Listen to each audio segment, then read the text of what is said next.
Dearest readers, tonight, the Nightingale Whisperers invite you into a tale of love, sacrifice, and the quiet courage of a woman the world once overlooked. This is the story of Lady Dorothy, a devoted aunt, a keeper of secrets, and a heart brave enough to endure scandal, sorrow, and whispers that could have shattered her. Within these pages, you will witness how a single act of hidden devotion can change destinies, how the weight of society's judgment can be overcome by truth, and how love, when patient and steadfast, can bloom even in the most unlikely of hearts. Prepare yourself for a journey through London's glittering ballrooms, storm-laden estates, and tender private moments. A journey where the unseen sacrifices of the heart are finally recognized, and where a wallflower learns that courage and love are the truest forms of beauty. Let us step quietly into her world. The rain came like vengeance. It struck the windows of Langley House in sheets, each drop a drumbeat against Dorothy's ribs. From her post at the parlor window, she watched the carriage roll through the iron gates, the black crest gleaming even in the stormlight. 10 years of silence, and now he returned. Felix, Duke of Bedford, the man she'd once loved, the man who thought she'd betrayed him. Her hand trembled on the curtain. She should have moved away. Instead, she whispered his name as if saying it might summon the courage she'd lost long ago. Felix. The carriage stopped. The door opened. A gloved hand appeared first, then a tall figure stepped out, his coat soaked but his bearing unshaken. He looked older, sharper around the jaw, colder around the eyes. The years had turned him from the tender man she once knew into something forged by grief and fury. Dorothy's pulse quickened as he crossed the courtyard. Even through the rain, his gaze lifted, and for a moment, their eyes met through the glass. 10 years of silence broke with that single glance. Then she turned away, breathless. Miss Langley? Her maid, Clara, appeared with a candle, face pale. The letter said he'd arrive tomorrow. The Duke of Bedford never waits for permission, Dorothy said quietly, smoothing her dress though her heart thundered. Send word to the butler. He'll expect to be received. By the time she reached the drawing room, the firelight flickered across Felix's shoulders. He stood tall by the hearth, water dripping from his gloves onto the carpet. His presence filled the room, pressing against her composure like a weight she could hardly bear. "Your Grace," she said, dipping her head. "Langley House welcomes you." "Does it?" His voice cut through the air, deep, clipped, carrying years of restrained anger. "Or does it merely tolerate me as you once did?" The sting landed before she could guard her heart. "It was never—" He turned sharply, eyes catching the light. "Don't," he said, voice low. "Don't lie to me, Dorothy. Not after all these years." The sound of her name on his tongue was almost her undoing. Once, it had been tender. Now, it was an accusation. "You received my letter?" she asked, steadying herself. "I did," he replied, "and I ignored it, as you ignored mine." Her breath caught. "I never—" "You never what? Read them? Answered them? Burned them, perhaps?" He took a step closer, the fire behind him casting his face half in shadow. "Tell me, did it bring you satisfaction to watch my words turn to ash?" Dorothy's throat tightened. He still believed it, the lie that had ruined everything. "I did what I had to," she said quietly. "Yes," Felix murmured. "You always did." The silence between them stretched, sharp as glass. In it hung every unspoken word, every touch that never was. At last, he turned away, unbuttoning his coat. "I assume you've heard why I'm here." She nodded once. "Your guardianship. My nieces." "Our nieces?" he corrected, his tone stiff. "The late Viscount's daughters. The Crown required a second guardian of noble standing. Unfortunately, that duty falls to me." "Unfortunately," she echoed softly. Felix's lips curved, but it wasn't a smile. "Don't mistake civility for forgiveness. I didn't return for you. I returned because they are innocent, and they deserve better than to be raised in the shadow of deceit." Dorothy flinched. "Is that what you think I've built here? Deceit?" "I think," he said, eyes locking with hers, "you're very good at pretending. But I wonder, when the lights go out and you're alone in this house, do you still hear my words? Do you still see the flames?" Her composure cracked just slightly. "What would you know of solitude, Your Grace? You buried yourself in Parliament and privilege while I buried my sister, and her reputation." His expression softened for the briefest second before pride rebuilt the wall. "You made your choice." "And you made yours." The clock struck She 6. whispered. Rain hammered harder. The space between them pulsed with everything left unsaid. Finally, he spoke again. "I'll remain until the season ends. My solicitor has arranged the papers." "As you wish." He turned to leave, but paused at the door. His voice, when it came, was low and almost broken. "Tell me one thing, Dorothy. When you burned my letters, did you read the last one?" Her breath stilled. "No." He gave a bitter laugh. "Good. Because it was a confession, and you don't deserve to know it." The door shut behind him before she could speak. For a moment, Dorothy stood frozen, staring at the fire that no longer felt warm.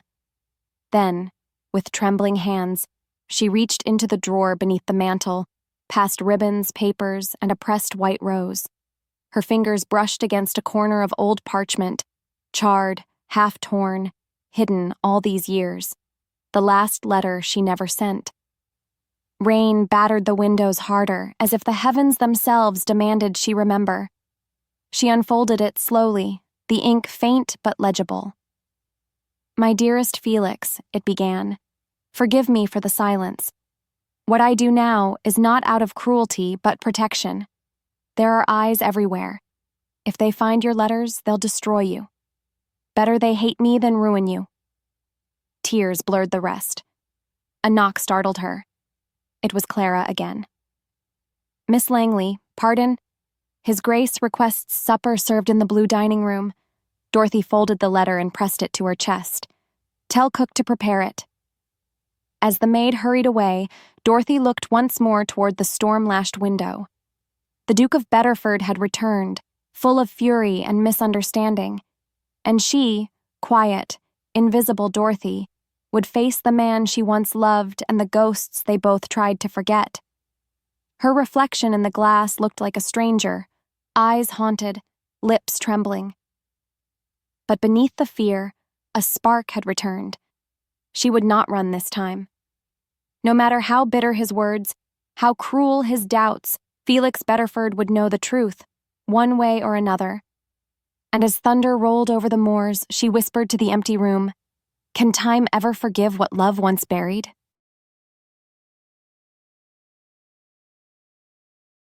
Morning came in pale, reluctant light. Langley House wore the hush of regret, the kind that lingers after old ghosts have spoken. Dorothy sat by the window, tea untouched, watching mist rise over the garden.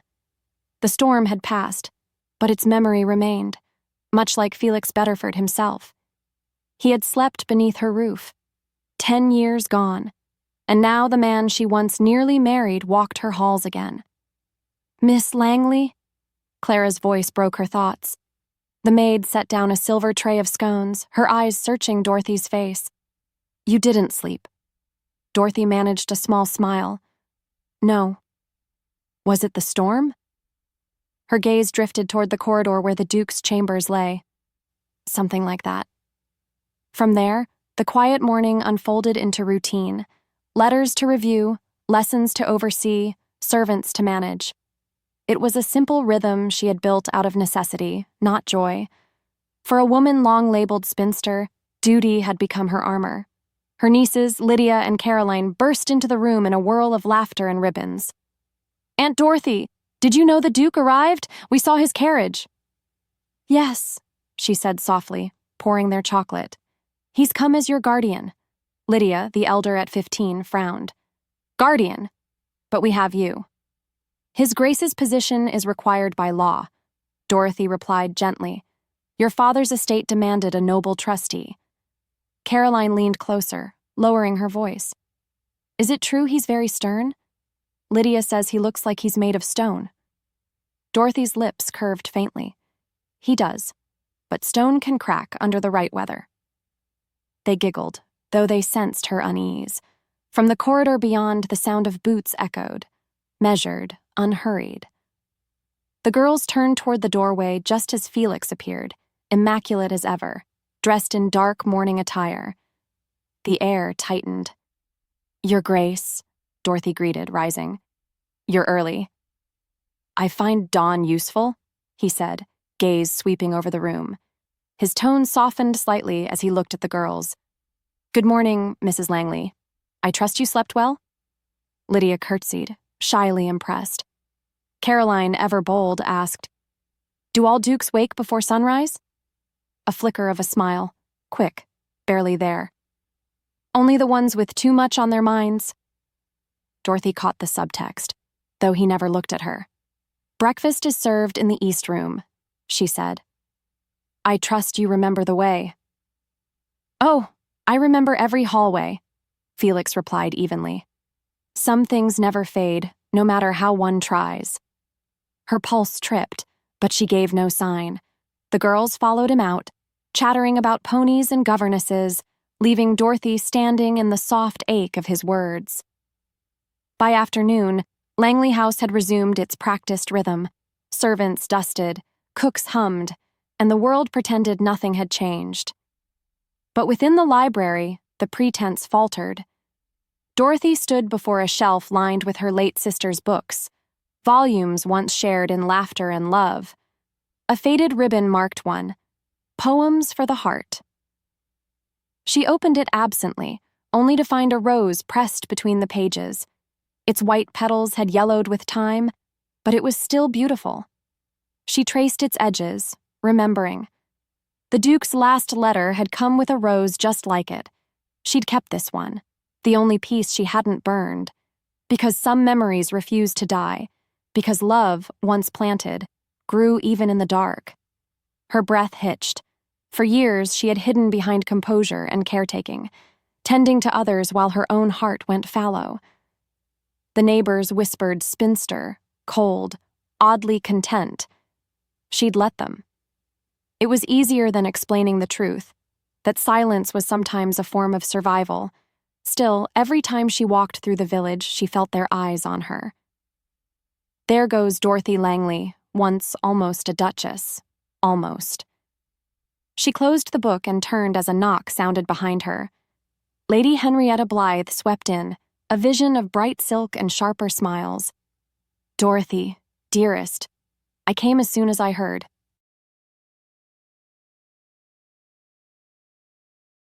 Dorothy's stomach tightened. He's been here less than a day. I couldn't resist. Henrietta's tone dripped with mock innocence. The Duke of Bedford in residence at Langley? Why, half of London will faint from curiosity. Half of London has more sense, Dorothy murmured. Henrietta laughed. Oh, come now.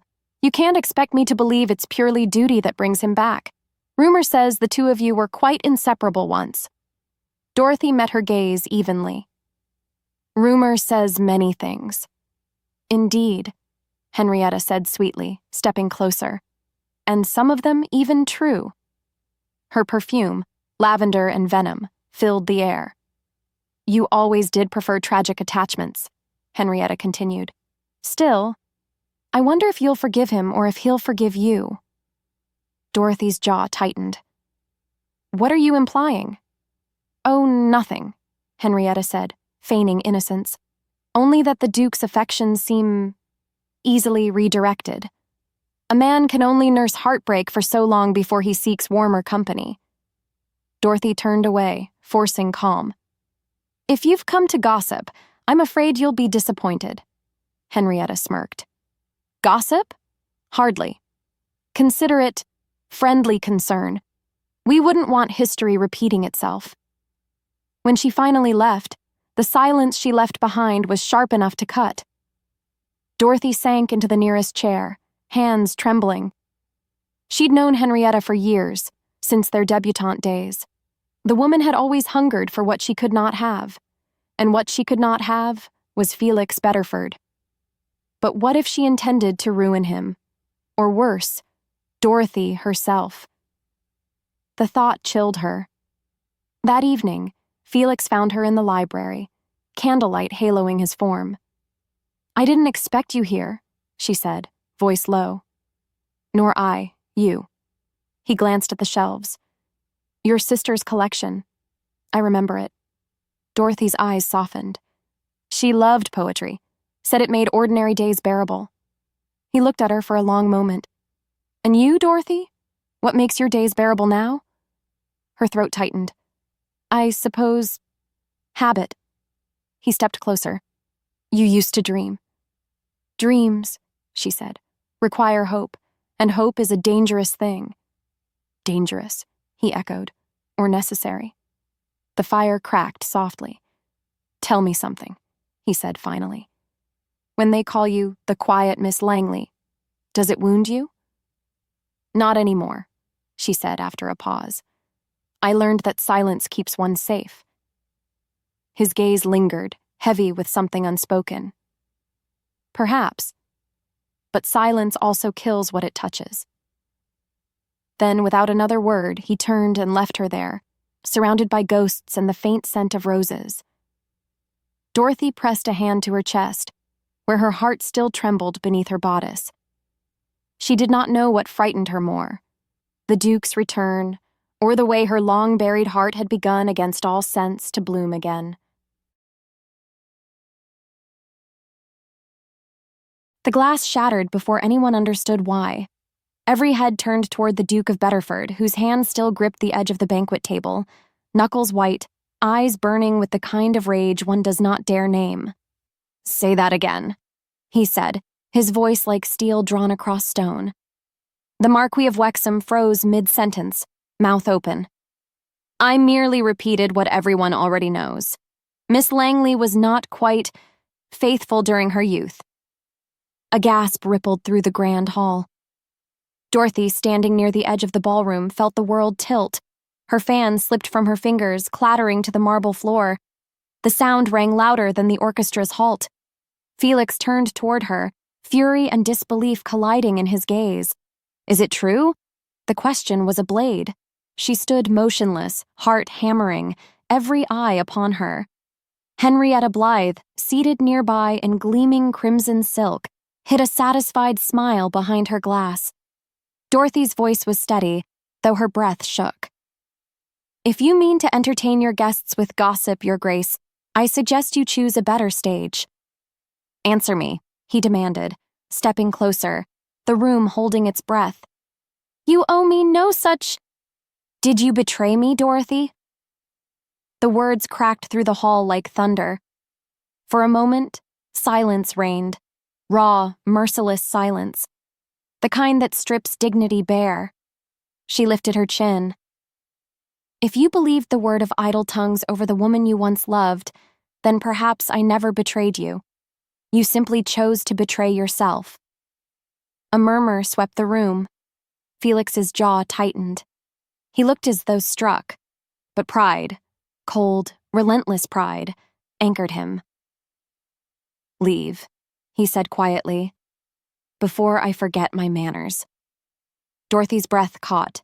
She turned, the sound of her gown whispering against the floor, and walked away as the whispers grew teeth. Outside, the night was cruelly beautiful. Clear skies, sharp air. The stars above London watched her flee the grand steps, carriage lanterns glowing like judgment. "Miss Langley—" She froze. Felix's voice again. He followed her out, coat unbuttoned, breath clouding in the cold. "Dorothy, stop." She turned, fire in her eyes now. "Have you not done enough?" "I demanded truth. You demanded humiliation," she spat. "You dragged my name through filth before half of London because your pride could not stomach a rumor." His jaw worked. "I had to know." "Then you know nothing of me," she said bitterly. "Nothing of the woman who waited for letters that never came, who buried her sister alone while you—" He flinched. "Don't." You disappeared, Felix. You let silence destroy everything, and now you return with accusations and ghosts. He stared at her, breath unsteady. Because I loved you, he said hoarsely, and I could not bear the thought that you moved on, she finished for him. You think love gives you the right to shame me? To own me? He said nothing. Tears glistened, though none fell. If this is the man you've become, then I mourn not what we lost, but that I ever wished it back. She climbed into her carriage, slamming the door before he could speak again. The wheels rolled into the dark, leaving the Duke of Bedford standing beneath the cold, judgmental moon. The scandal spread by morning. By noon, the Ton had turned it into theater. The quiet Miss Langley accused at Lord Hawthorne's dinner. The Duke of Bedford, undone by jealousy. Every tea-room buzzed with it. Every salon embroidered it. Henrietta Blythe, ever efficient, ensured it reached the right ears. Dorothy stayed in her cousin's townhouse on Brook Street, shutters drawn, letters unopened. Her nieces wrote daily from Langley, their innocent words offering comfort she could barely read. On the third day, she burned the rose. She watched its petals curl and blacken, the smoke carrying away the last of her softness. Let it end, she whispered. But endings were rarely that merciful. A week later, a letter came bearing the Duke's seal. She hesitated, then broke it open. Dorothy, I have erred. My anger, once righteous, has revealed itself for what it was. Fear. Fear of loving a woman I could not control. Fear of losing what I never truly deserved. I am told Henrietta orchestrated the rumor. I confronted her. She confessed. If you will not see me, I understand. But know this. The man who stood in that ballroom was not worthy of your forgiveness. The man writing this perhaps wishes to be. FB. She stared at the page, feeling nothing at first. Then, slowly, her heart ached with the weight of what could have been. Still, she did not reply. Some wounds needed air before they could heal. A fortnight later, Langley House prepared for spring. Dorothy returned quietly, refusing the carriage he offered, choosing instead the long road home. When she arrived, the fields were alive with daisies, the sky washed in pale gold. She found Felix waiting at the garden gate. No guards, no grandeur, just him. You shouldn't be here, she said softly. I had to be, he replied, to see if you'd let me make amends. She studied him. This man who had broken her heart twice over yet still looked at her as though she were salvation itself.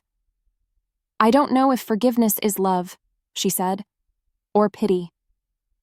Then let it be neither, he murmured. Let it be truth. Silence stretched between them, fragile and trembling. He reached into his coat and drew out a small box. Inside lay a single white rose, newly pressed. I've no right to ask for your heart, he said, but perhaps I might earn your company. Her eyes filled, but her voice was steady. I once told you stone can crack under the right weather. His lips curved. Then let me stand in the rain. For the first time in years, Dorothy Langley smiled. Not the polite smile of endurance, but the trembling one of beginning again. The garden breeze caught her hair, the scent of roses rising between them. And though the past still lingered like smoke, the future, unwritten, uncertain, finally felt within reach. Your Grace, she's denying everything. The butler's voice trembled as he handed over the folded parchment, still warm from the courier's grip. Felix crushed it in his fist before reading another word. Of course she is, he said darkly. Liars always do, until the truth burns them clean. He turned sharply, coat flaring like the wings of a storm. The firelight caught the edge of his signet ring, the same one that had once sealed love letters to Dorothy Langley. Now it sealed fury. Summon Lady Henrietta Blythe, he said. Tonight. The butler hesitated. My lord, she's... I said tonight. At Blythe House, Laughter and perfume filled the air as Henrietta entertained her circle of sycophants. The scandal of the week had become her crown jewel, her creation. So when the Duke of Bedford's carriage pulled up before her townhouse, the air shifted. He entered without ceremony. No bow, no charm, no mask. Just wrath dressed in black. "Your Grace!" Henrietta rose, surprise flickering into poise. "What an unexpected—" "Spare me," Felix cut in. "You've had enough stage time." Her smile faltered. "I beg your pardon?" He crossed the room slowly, eyes locked on hers. "You started the rumor about Miss Langley." Gasps from the guests. The silence that followed was cold and electric. Henrietta's fan trembled slightly, though she kept her tone smooth. "You presume much." "I presume nothing," Felix said. "I have your letters." He tossed them onto the table, her handwriting unmistakable. The room erupted. Color drained from her face. "You—" "Yes," he said softly, deadly. "To Lord Wexham, to Lady Pritchard, to every fool who'd pay attention. You wrote the words. You birthed the lie." "I only told what everyone suspected," she snapped, desperation cracking through her voice. "You couldn't possibly mean to—" "I mean to destroy what you built on her pain." He leaned closer, voice low enough for only her to hear. "Dorothy Langley saved my family's estate from ruin 10 years ago. She bore the shame of another's sin to protect your dear father's debts. You, of all people, owe her your fortune." Henrietta went still. Her mouth parted, but no sound came. The truth, heavy and humiliating, struck like a thunderclap. The Duke turned to the gathered guests, their eyes wide with scandal's new scent. "You will tell this city what she's done," he commanded. "You will correct every lie you repeated. You will speak her name with respect, or silence will suffice." Then he left her standing there, the Queen of Deceit dethroned before her court. Dorothy read about it in the Morning Gazette. Her name, hers, not hidden behind whispers but printed in clean, unapologetic ink, glared back at her. The Duke of Bedford defends Miss Langley in an act of gallantry rarely seen in London's high society. Truth at last restores a tarnished reputation. Her hand trembled. He had done it publicly, boldly, recklessly. And now, her quiet existence would never be quiet again. That evening, the sound of hooves echoed through Langley's courtyard once more. Felix dismounted, hat in hand, eyes shadowed with exhaustion and regret. Dorothy stood at the doorway, candlelight catching the edges of her hair like amber glass. "I read it," she said simply. "I meant every word," he replied. "You've turned half of London against you." He smiled faintly. "Then perhaps I've chosen the right half to keep." Her heart twisted at the sight of him, tired, human, stripped of title and arrogance. "Why now, Felix? Why do this after everything?" "Because I owe you truth," he said, "and because I love you still, though it ruins me." Silence pressed between them. Dorothy looked away, blinking hard. "Love is not redemption." "No," he said softly. "But it's a start." He took a step closer. "I cannot undo what I've said. I cannot erase the nights I doubted you. But if you let me, I will spend what remains of my life making amends." Her throat tightened. "You think the world will forgive me now because you declared it so? That they will forget the whispers, the pity?" He shook his head. "I don't care if they forget. I care if you forgive." She turned from him, staring out at the gardens bathed in moonlight. For a long time, neither spoke. The air was heavy with ghosts. Finally, she whispered, "Do you know what it cost me to survive your silence?" He closed his eyes. "Everything, I imagine." Her voice trembled. "And do you know what it costs me to love you still?" When he opened his eyes, there were tears in his. "Then don't love me because I beg it," he said. "Love me because after everything you can't not." Dorothy looked at him then, truly looked and saw not the Duke, not the man who had ruined her, but the one who had tried, at last, to put her name before his own. She exhaled, slow and fragile. "You should go." He nodded, pain flickering but no protest rising. "If that's your wish." As he turned to leave, she said quietly, "But come back tomorrow." He stopped. She didn't meet his eyes. "If you mean to keep your promise, you'll need more than one night." And though no word passed his lips, the way he looked at her, the raw hope, the aching gratitude, spoke all the vows the world had denied them. He bowed once, as if before a queen, then walked into the night, leaving her heart pounding in the doorway. In the morning, all of London would speak of it again, how the Duke of Bedford had brought scandal to heel. But in the stillness of Langley House, Dorothy finally slept without fear for the first time in years. Outside, dawn crept through the curtains, touching her face like mercy itself. And somewhere on the road back to Bedford Hall, Felix whispered to the rising sun, "Tomorrow, then." The morning came, but he didn't. Dorothy waited by the window until the light turned gold and then gray again, her teacup untouched. Every creak of the gate, every roll of carriage wheels in the distance made her heart rise, then sink. When the day ended without his return, she told herself she didn't care. By the second morning, she stopped pretending. It was on the third dawn that she heard the rumble of hooves, slow, deliberate, and unmistakable. She rose too quickly, nearly upsetting the inkpot on her desk. Felix stood at the gate, rain in his hair, exhaustion etched into every line of his face. "You're late," she said from the steps, voice soft but steady. "I know," he answered, removing his gloves. "I had to make peace with my father's ghost before I came." The words made her still. He smiled faintly. "He always said a man's word is nothing if it's not backed by courage. I had neither when I left you last." Dorothy didn't move closer, but something in her chest ached at his honesty. "And do you have it now?" He met her gaze. "Ask me again when you've forgiven me." They walked through the gardens, her refuge, his penance. The roses had begun to bloom again, white and red mingling like secrets told too late. Felix trailed a hand across the dew-dusted petals.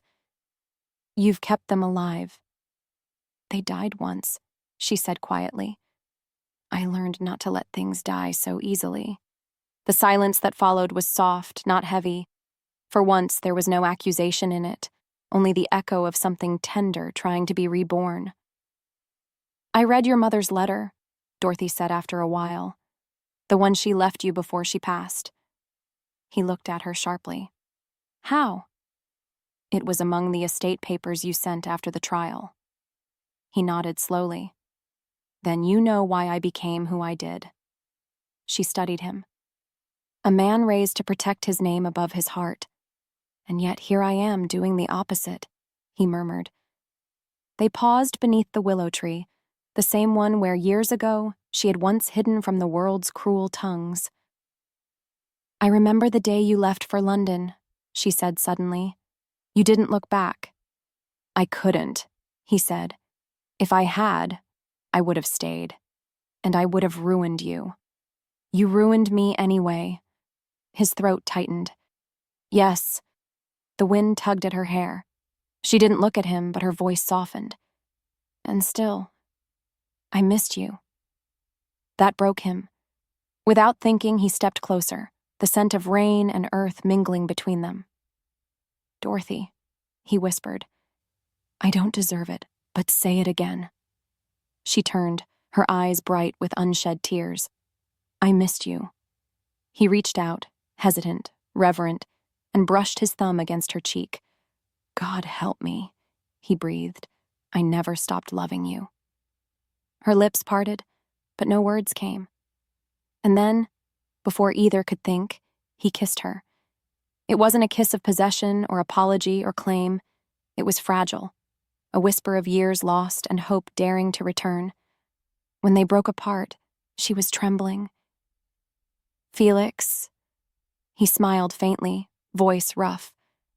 "Don't say anything yet. Let me prove it first." The next days unfolded like stolen time.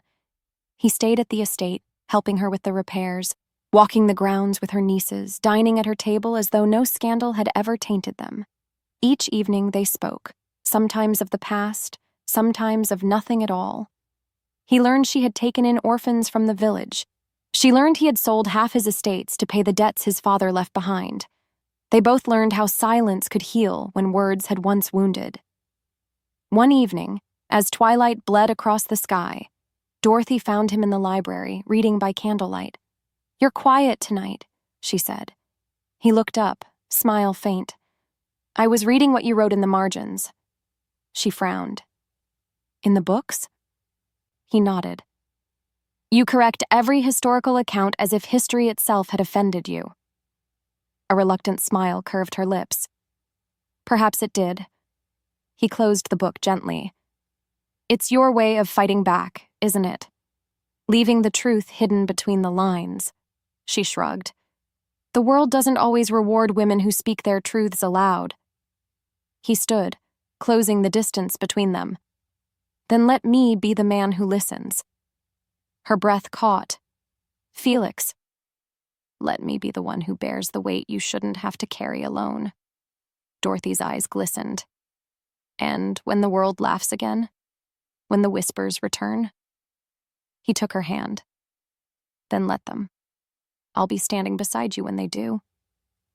Later that night, as rain pattered softly against the windows, she found herself at the piano, her hands uncertain after so many years. Felix stood by the doorway, watching as she played a melody half forgotten, one he had written for her long ago. He said quietly, "You still remember." She didn't look up. Some things don't forget how to find their way back. He crossed the room slowly, his shadow falling over hers. When she finished, he whispered, "Marry me, Dorothy." Her fingers froze on the keys. He stepped closer. Not for redemption, not for scandal, for peace. She turned to face him, her heart aching with the weight of it all. "You think peace is found in marriage?" "No," he said softly, "but I think it's found in you." Her eyes filled. "I don't know if I can trust that yet." "Then let me earn it. One dawn, one day, one truth at a time." He reached for her hand, waiting. And though her lips didn't form the word, her hand didn't pull away. Outside, the rain eased, as if the storm itself had decided to rest. By the next morning, the Tun would buzz with new gossip. The Duke of Bedford seen again at Langley, the infamous wallflower no longer in mourning black. But here, in the quiet warmth of the drawing room, Dorothy simply whispered, "Tomorrow, then." And Felix, smiling through the ache of years lost, answered, "Tomorrow, and every day after." The headline struck like a blade.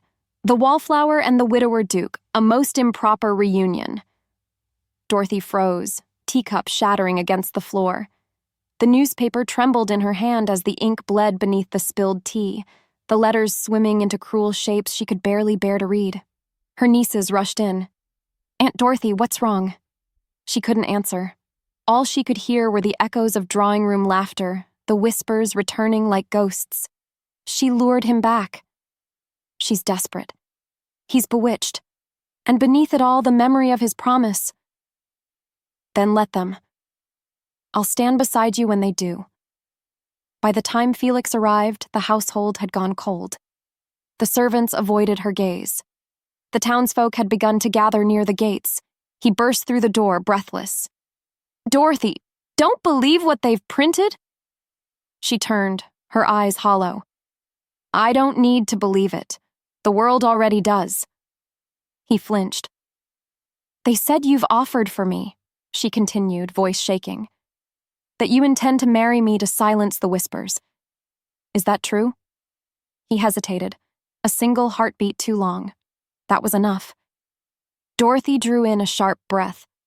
"So it is." "It isn't what it seems." "It never is, Felix." That night, London glittered cruelly while she burned in silence. Lady Henrietta Blythe, her oldest rival, had returned from abroad, her beauty still sharp as a blade and her smile a perfect mask. Poor thing, Henrietta purred to the ton, her fan fluttering lazily. I hear the Duke intends to marry her out of pity. How tragic, and how perfectly convenient for him to redeem his reputation by saving hers. Laughter rippled through the ballroom like poisoned wine. Within hours, invitations were withdrawn, doors closed, and every woman who had once curtsied to Dorothy now looked through her as if she were a stain on silk. The next morning, Felix found her in the garden, standing beneath the willow, the same tree where they had first begun to heal. "You should have come to me sooner," he said quietly. "And say what? That my name is a headline again? That my worth has become your penance?" He stepped closer, but she didn't move. "You think I'd marry you for reputation? I think you'd marry me to silence guilt." He swallowed hard. "You don't know what I've done to protect you." Her gaze lifted sharply. "Then tell me. Tell me what bargain you made this time." Felix hesitated. "I met with Henrietta." Her breath caught. "You what?" "She's behind the rumors. I went to confront her, to stop her." "And what did she want in return?" He couldn't answer. Dorothy's voice broke. "Felix." "She said she would retract her story if I agreed to endorse her charity at court." Her silence was deafening. "You made a deal with the woman who destroyed me." "To save you," he said desperately. "Dorothy, I couldn't watch them tear you apart again." She stared at him, trembling. "Then maybe you shouldn't have let them do it the first time?" The rain came suddenly, hard, relentless. Dorothy turned away, the storm soaking through her shawl. "You don't understand, Felix. Every time you try to protect me, you make me smaller." He reached for her arm. "I'm trying to make you safe." "I don't want safe," she cried. "I want seen." The wind whipped between them, tearing through the garden. He whispered, "I love you." She shook her head. "Then love me enough to let me stand without you." And with that she walked away, through the storm, through the gates, through every unspoken promise that could not survive the weight of his world. 3 days later, the scandal deepened. Anonymous letters flooded the papers. Private correspondence, twisted, edited, painted her as a scheming woman who'd seduced the Duke for fortune. Her wards were mocked at their school. Her servants questioned their loyalty. Langley House became a fortress of shame. Felix, furious, stormed into the clubs where the ton gathered. "Who printed it?" Lord Weymouth demanded. "Does it matter? You'll marry her now, won't you? It's the only way to make your sainted mother's name rest easy." The insult struck harder than any blade. Felix grabbed him by the collar. "Say her name again, and I'll forget I'm a duke." Gasps echoed. The scandal had a new headline by morning. When Dorothy received word of the brawl, she felt her heart shatter, not from anger, but from the futility of it all. She penned a letter by candlelight, her hands trembling. "Felix, love cannot survive when it must constantly be defended.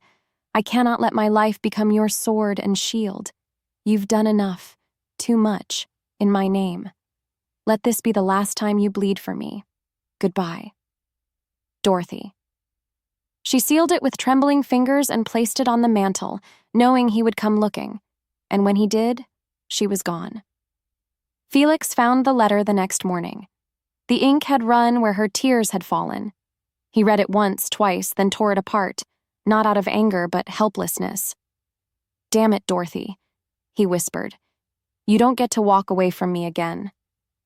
He rode through the rain to every inn, every carriage stop, every edge of the county. But she was gone, vanished into the quiet countryside, taking his heart with her. That night, he stood in the empty garden, soaked and shaking, the willow bending in the storm above him. "Some truths," he said aloud, voice breaking, "are not meant to be believed." The thunder swallowed his words, but somewhere beyond the storm, Dorothy's carriage moved farther away. the world between them widening with every mile.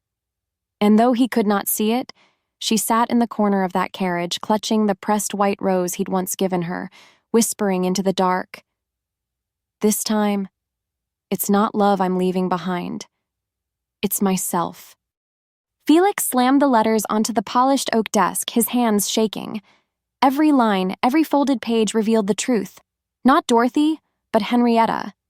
The proof had been there all along, buried in the discarded correspondences she had kept hidden, thinking no one would ever look closely enough. Henrietta had intercepted the letters. Henrietta had twisted them, painted Dorothy as manipulative, schemed to make the Duke question the only woman who had sacrificed for him. Felix could feel his chest tighten, a mixture of rage and guilt so fierce it left him breathless. How had he been blind for so long? How could he have doubted her courage, her integrity, the very soul he loved? The carriage rattled over the cobblestones, rain streaking the windows like tears. Felix sat rigid, the reins tight in his hands, heart hammering. "Dorothy," he whispered, though she was not yet there. "I failed you. I let the world lie to you, and worse, I listened. I doubted you when every fiber of my being should have trusted you." The night was dark, yet he pressed on, riding through the storm, past villages shuttered against the rain, past lonely hedgerows dripping with water. Every heartbeat echoed his regret, every mile a promise that he would not fail her again. Meanwhile, Dorothy sat at Langley House, staring out at the storm that mirrored her own despair. The white rose, pressed carefully in a small frame on her dressing table, seemed to mock her with its silent perfection. "Some truths are too heavy to bear," she whispered, fingers brushing the delicate petals. The fire flickered behind her, casting shadows that danced like ghosts across the walls. Every creak of the house, every howl of wind made her heart race. She had chosen to flee, to shield Felix from further scandal, yet the emptiness it left gnawed at her with sharper teeth than any society insult.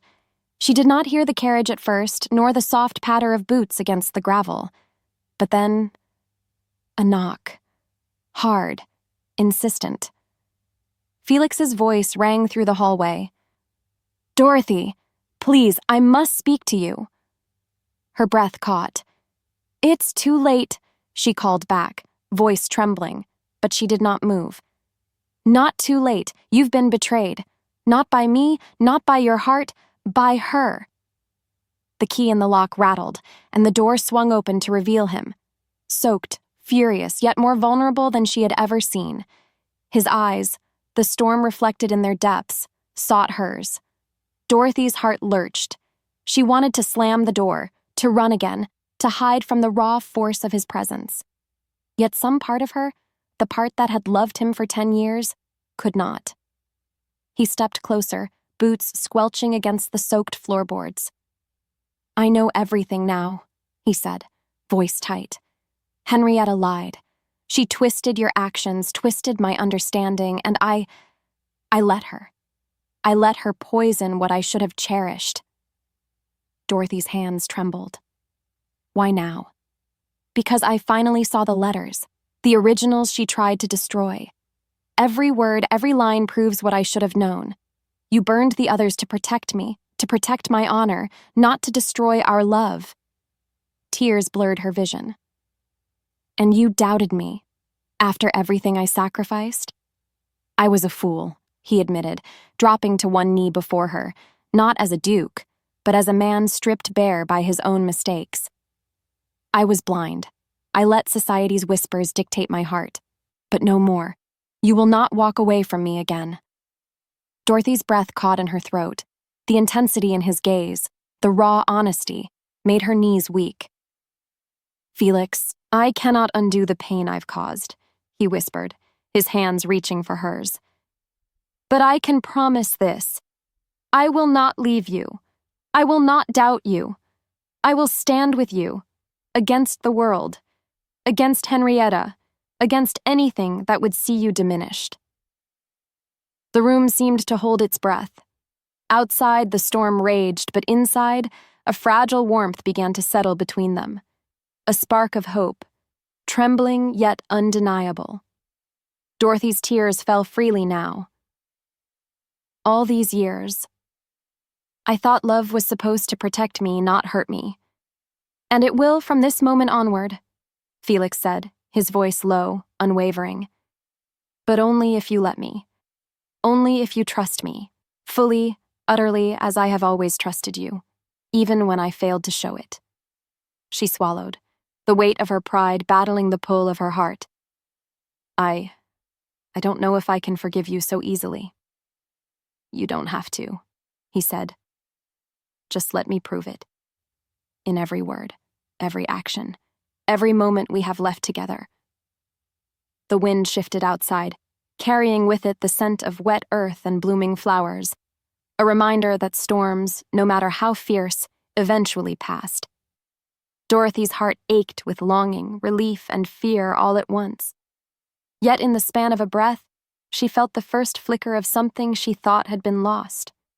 Hope. Felix rose slowly, holding out his hand. Come with me, he said softly. Let's face Henrietta. Let's face the ton. Let's face the world.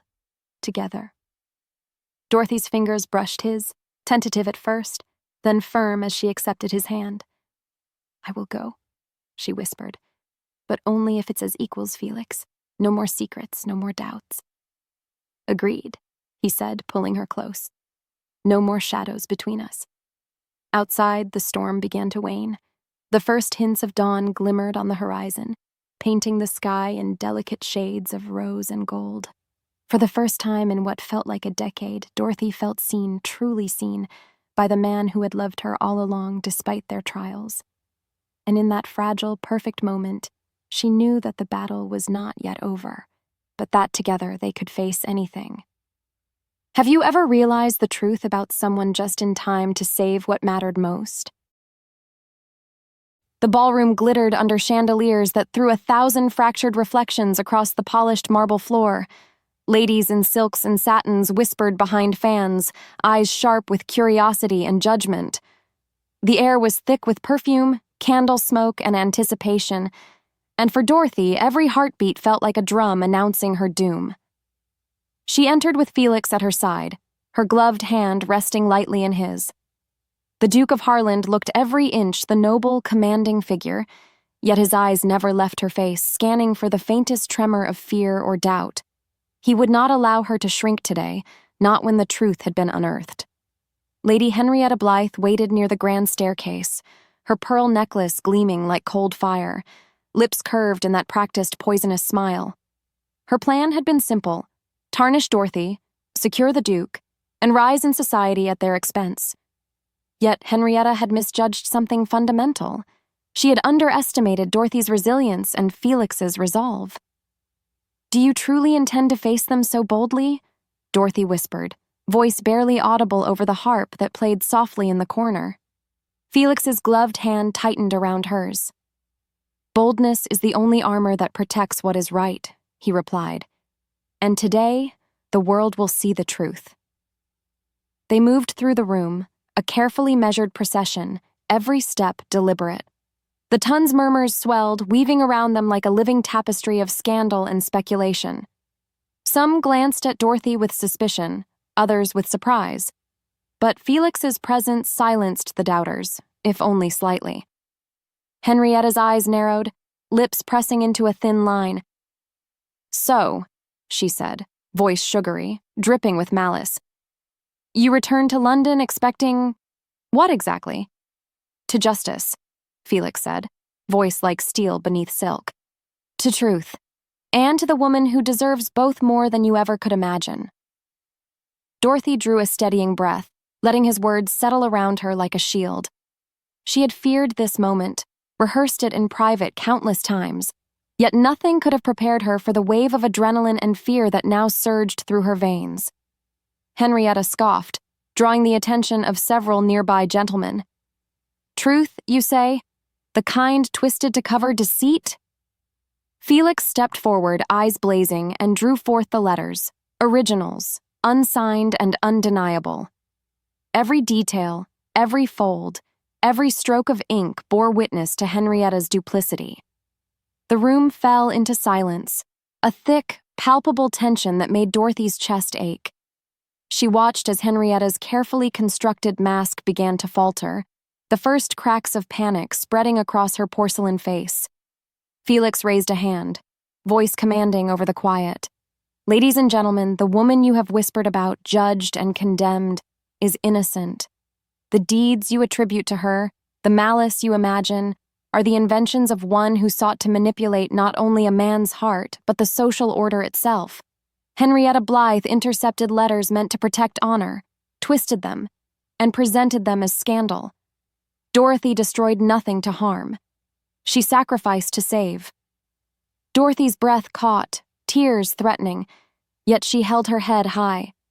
She had imagined this vindication countless times, but living it was different, overwhelming, terrifying, exhilarating. Whispers rippled through the room. Some ladies gasped, some gentlemen furrowed brows, but the momentum had shifted irrevocably. Felix's unwavering stance made it impossible for anyone of consequence to challenge the truth. Henrietta's lips trembled, a flicker of desperation overtaking her vanity. You cannot rewrite what is written," Felix interrupted sharply. "You cannot erase courage, integrity, or love with your lies. The proof is here for all to see. You have failed." Dorothy felt her pulse quicken. The power of her own dignity, combined with Felix's support, radiated through her. She stepped forward, voice strong, clear and unwavering. "Yes," she said, lifting her chin. "I acted to protect a man I loved, to protect the honor of my family. I did not act for gain, for manipulation, or for revenge. What you see now is the truth. Judge me if you must, but judge me by what I truly did, not what others imagined." The ballroom was silent, but for a heartbeat, and then a ripple of admiration spread. Gentlemen inclined heads, ladies whispered in astonishment, and Henrietta shrank beneath the combined force of justice and grace. Felix placed a hand lightly on Dorothy's back. "And for the record," he said, voice low but carrying through the hush, "she is the woman I love. No scandal, no whisper, no lie, and no society can change that." Then, with a deliberate motion, he dropped to one knee. The chandeliers caught the sapphire on his ring, throwing a cascade of light that danced across Dorothy's stunned features. "Dorothy Langley," he said, voice trembling slightly, raw with emotion. "Will you honor me by being my wife? Not in secret, not behind closed doors, but before the world that doubted you and the society that almost broke us. Will you marry me?" Gasps rippled through the room. Dorothy felt tears spill freely now, but this time they were tears of relief, triumph, and love. Every whispered doubt, every cruel rumor had been rendered powerless by the undeniable truth of Felix's declaration and their courage to stand before the ton together. She took a deep breath, heart pounding, and smiled through the tears. "Yes," she said, voice firm, clear, unwavering. "Yes, Felix, I will marry you." The room erupted, not in scandal, but in awe, applause, murmurs of admiration, and the soft gasps of astonishment filled the grand space. The Duke rose, lifting Dorothy's hand to his lips, and kissed it with the reverence of a man who had learned humility, patience, and the weight of true love. Henrietta's face paled, and she slinked away, defeated, her social ambitions in ruin. The whispers of the ton, once meant to destroy Dorothy, now praised her courage, her grace, and her dignity. Felix guided her to the center of the ballroom, hand in hand, and they danced. Not just a waltz, but a declaration. A proof that love, truth, and integrity could triumph over lies, manipulation, and societal judgment. Every step, every glance, every heartbeat was a reclaiming of what was always theirs. Outside, the night air was crisp, carrying the faint scent of rain-soaked gardens. Inside, the ballroom's glittering lights reflected off Dorothy's eyes, shining brighter than any chandelier. She had endured the whispers, the isolation, the doubts, but here, in this moment, She was not invisible. She was seen. Felix leaned close, voice low against her ear. "No more shadows, Dorothy. Only light. Only us." She rested her head against his shoulder, breathing in the scent of musk, leather, and sincerity.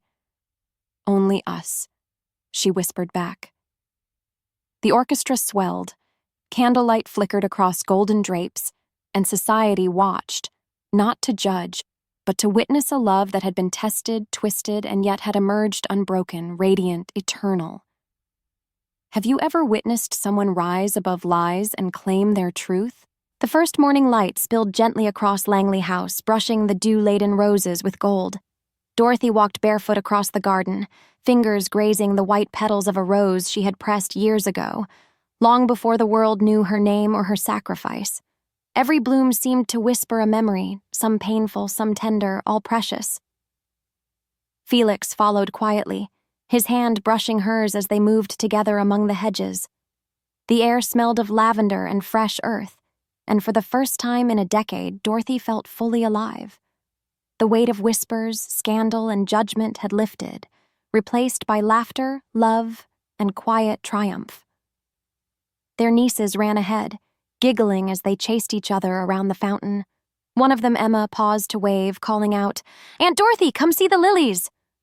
The girls' faces were bright, innocent, and unburdened, a testament to the care, courage, and selflessness Dorothy had invested in their lives. She knelt beside them, smoothing Emma's curls with a tenderness that seemed to heal not only the child, but herself. Felix watched from nearby, the sun glinting off his sapphire ring, reflecting the promise that had been sealed in the ballroom weeks ago. "Do you ever think about how far we've come?" Dorothy asked, voice soft, almost hesitant, as if speaking it aloud might shatter the perfection of the moment. Felix knelt beside her, brushing a strand of hair from her face. "Every day," he said. "Every struggle, every whisper, every storm we survived. It led us here. And every sacrifice you made shaped the woman I love, the woman everyone finally sees." Dorothy's eyes glistened, not with sorrow, but with the fullness of emotion she had carried in silence for so long.